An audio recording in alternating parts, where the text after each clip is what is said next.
जिस बंगाल से देशभक्ति की ज्वाला उठी, तो अंग्रेजों को भी इस देश को छोड़ना पड़ा। रविन्द्रनाथ टैगोर जैसे देशभक्त लेखक की आवाज उठी, तो इस देश में देशभक्ति की मशाल जल उठी और आज वही बंगाल जल उठा है। नफरत, हिंसा, विध्वंस, अराजकता और पलायन की आग ऐसी लगी है बंगाल में कि जिम्मेदार तय नहीं कर पा रहे हैं कि जिम्मेदारी बनती किसकी है। बंगाल के मुर्शिदाबाद में यूं तो अनेकों बार इस तरह की नफरत, हिंसा, आगजनी फैल चुकी है। इससे पहले रामनवमी के दिन हिंसा फैली, इससे पहले दुर्गा पूजा में हिंसा फैली। कभी न कभी इस तरह की घटनाएं बंगाल में होती रहती हैं, लेकिन फिलहाल अभी 11 अप्रैल 2025 को एजाज की हत्या हो गई और 12 अप्रैल को हिंदू देवी देवताओं की मूर्तिकार चंदन दास और उनके पिता हरगोविंद दास की जिस तरीके से हत्या हो गई, बंगाल एक बार फिर से जल उठा है। असल में आज के वीडियो में बात करेंगे, परत दर परत इस बात का अनावरण करेंगे कि आखिर हुआ क्या।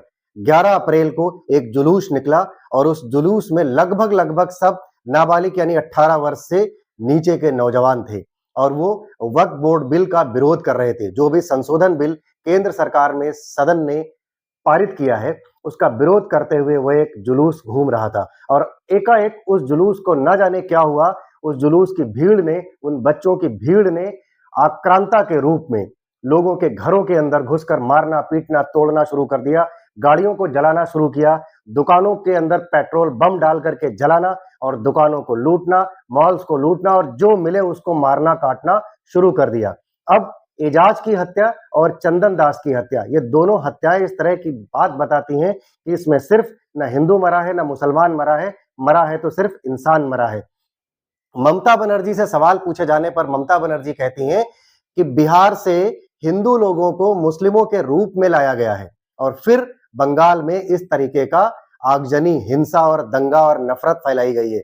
ममता दीदी से मैं भी यह पूछना चाहता हूं कि वाकई अगर ये 1 मिनट के लिए मैं सही भी मान लेता हूं, तो फिर आपकी इंटेलिजेंसी, आपका राजनीतिक नेतृत्व, आपकी अपनी खुद की मीडिया और आपकी अपनी राज्य की पुलिस क्या कर रही थी? अल्टीमेटली फेल्योर तो आपका ही है, जो आपने बंगाल के लोगों को मरने के लिए मजबूर कर दिया है। आज नेता प्रतिपक्ष शुभेंदु अधिकारी और भारतीय जनता पार्टी के आईटी सेल के प्रमुख अमित मालविया भी किसी तरीके का ट्वीट करने से बच नहीं रहे हैं, न तो मीडिया में बयान देने से बच रहे हैं। तो कुल मिलाकर के जिस तरह से सीपीएम से सत्ता हथियाई थी ममता बनर्जी ने, मार काट करवा के, उसी तरह से कुछ भारतीय जनता पार्टी भी टीएमसी से सत्ता हथियाने की कोशिश में कोई भी कमी कसर नहीं छोड़ रही है।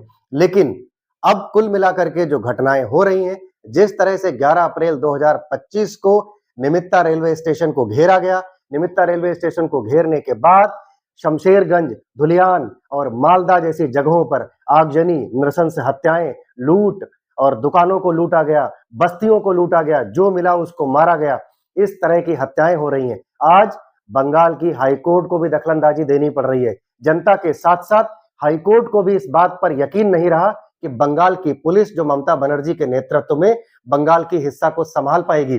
बंगाल की हिंसा को समाप्त करने के लिए कोलकाता के हाईकोर्ट ने आधा दर्जन से ज्यादा बीएसएफ की बटालियन वहां पर तैनात की है। तब फिलहाल अभी हिंसा पर काबू पाया गया है। लेकिन ममता बनर्जी और भारतीय जनता पार्टी दोनों एक दूसरे पर आरोप लगाने से नहीं चूक रहे हैं, क्योंकि एक शायर ने बहुत अच्छा एक शेर लिखा है कि सरहदों पर जब बढ़ता चुनाव है तो पता करो क्या देश में चुनाव है। निश्चित रूप से इस प्रादेशिक हिंसा में, इस प्रदेश के अंदर की हिंसा में 2026 का चुनाव आड़े आ रहा है। इसी के आसरे सब कुछ देखने को मिल रहा है कि उस देश के लोगों को, उस देश के बंगाल के नौजवानों को, बंगाल के लोगों को हिंसा की जद में ढकेला जा रहा है। जिस बंगाल की शिक्षा मशहूर है, जिस बंगाल का टैलेंट मशहूर है, उस बंगाल की आगजनी पूरी दुनिया को दिखाई जा रही है। अब जिस तरह से ममता बनर्जी का फेल्योर हो रहा है, ममता बनर्जी अपने 30% मुस्लिम वोटरों के हासरे एक बार फिर से सत्ता हथियाना चाहती हैं। कहीं उन पर ही खुद न भारी पड़ जाए, क्योंकि इस दंगे में मुस्लिम भी मारे जा रहे हैं, हिंदू भी मारे जा रहे हैं, मानवता मारी जा रही है। तो कुल मिलाकर के अब जो भारतीय जनता पार्टी की तरफ से राष्ट्रपति शासन लगाने की मांग हो रही है, सरकार को बर्खास्त करते हुए राष्ट्रपति शासन लगाने की मांग हो रही है, इस पर भारतीय जनता पार्टी अपनी चाल में कब तक सफल हो पाएगी और ममता बनर्जी आने वाले चुनाव में जो 2026 में होना है, कहां तक सफलता पाएंगी और देश का विश्वास जीतने में सफल हो पाएंगी क्या? ये सवाल मैं आपके आसरे छोड़ता हूं कि आप इन दोनों पार्टियों के विषय में क्या सोचते हैं। और उधर कांग्रेस की बात करें और सीपीएम की बात करें तो वो तो इस पूरी की पूरी हिंसा में टीएमसी और भाजपा की मिलीभगत की साजिश बता रही है।